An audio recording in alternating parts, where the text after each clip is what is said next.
Assalamualaikum warahmatullahi wabarakatuh. Perkenalkan nama saya Fauzia Samuel dengan NIM 2203010228 dari kelas B semester 5 Program Studi Pendidikan Agama Islam.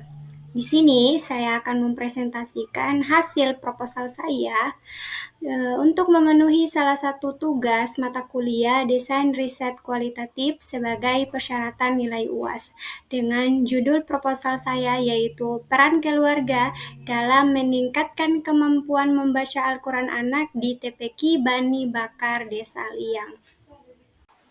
Alasan mengapa saya mengambil judul proposal ini dilihat dari judul saya yaitu peran keluarga. Menurut saya, peran keluarga sangat penting dalam mempengaruhi pendidikan anak, terkhususnya orang tua. Orang tua memiliki peran penting dalam mengajarkan Al-Quran kepada anak yang seharusnya dimulai sejak dini. Keterlibatan langsung orang tua dalam mengajarkan Al-Quran kepada anak dapat menanamkan dasar pemahaman Al-Quran dan juga dapat meningkatkan minat dan kemampuan anak dalam membaca Al-Quran. Berdasarkan permasalahan yang saya dapat di lapangan yaitu di Desa Liang dan juga TPQ Bani Bakar Desa Liang, ada dua permasalahan yaitu yang pertama, apa peran keluarga dalam perkembangan membaca Al-Quran anak? Yang kedua, bagaimana cara keluarga dalam memberikan motivasi dan metode efektif untuk meningkatkan kemampuan anak dalam membaca Al-Quran? Ada dua tujuan penelitian dalam proposal ini, yaitu yang pertama, untuk mengetahui peran keluarga dalam meningkatkan kemampuan anak membaca Al-Quran di TPQ Bani Bakar Desa Liang.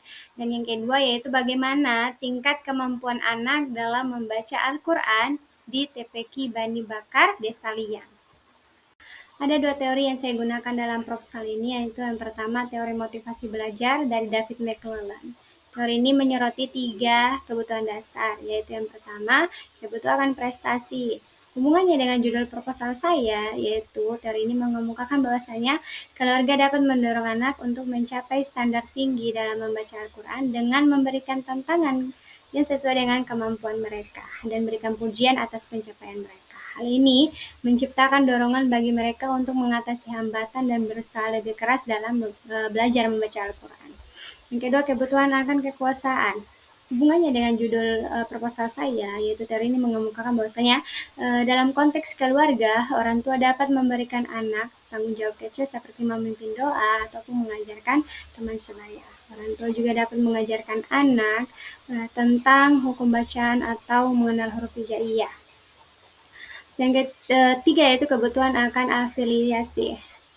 Hubungannya dengan judul proposal saya, yaitu teori ini mengemukakan bahwasanya keluarga yang menciptakan lingkungan sosial positif dan mendukung, seperti belajar bersama atau berpartisipasi dalam kegiatan keagamaan. Hal ini dapat meningkatkan motivasi anak untuk belajar membaca Al-Quran. Teori yang kedua yaitu teori belajar sosial atau social learning theory yang biasa dikenal dengan teori kognitif sosial yang dikemukakan oleh Albert Bandura. Itu dalam pembelajaran mencakup 3 aspek, yaitu contoh atau model, menciptakan lingkungan serta menumbuhkan minat siswa. Menurut Bandura, dengan proses mengamati, meniru, dan memperhatikan baik perilaku maupun sikap orang lain sebagai model merupakan tindakan belajar yang dapat dilakukan oleh seseorang. Albert Bandura mengemukakan teori belajar sosial yang menyatakan bahwa anak-anak belajar melalui pengamatan, peniruan, dan modeling. Anak-anak cenderung meniru perilaku orang tua mereka. Oleh karena itu, hubungannya dengan judul proposal saya, yaitu ketika orang tua aktif mendampingi anak dalam belajar membaca Al-Quran, anak-anak akan lebih termotivasi dan bersemangat untuk belajar.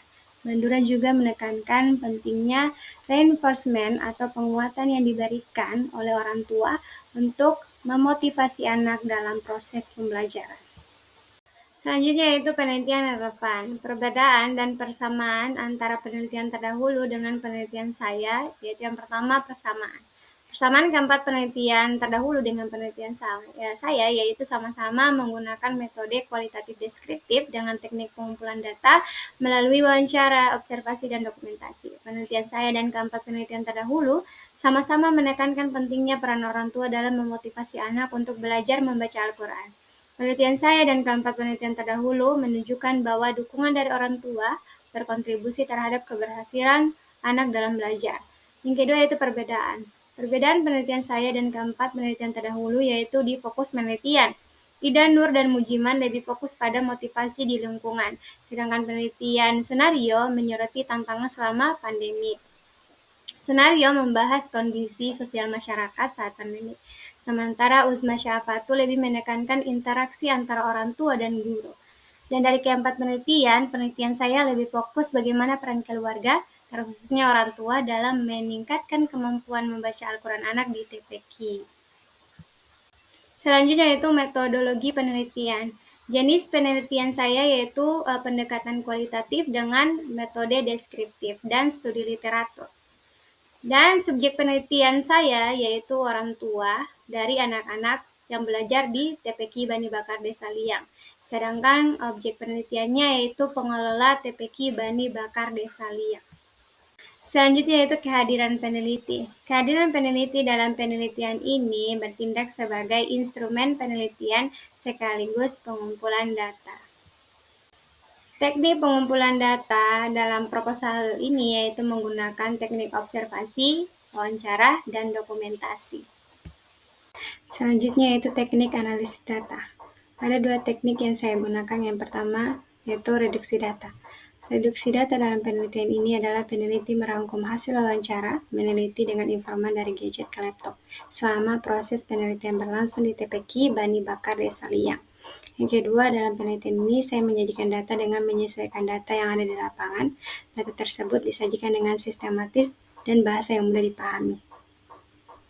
Selanjutnya yaitu alokasi, tempat, dan waktu penelitian. Penelitian ini dilaksanakan di Liang dan TPQ Bani Bakar yang berlokasi di Liang, Kecamatan Salahutu.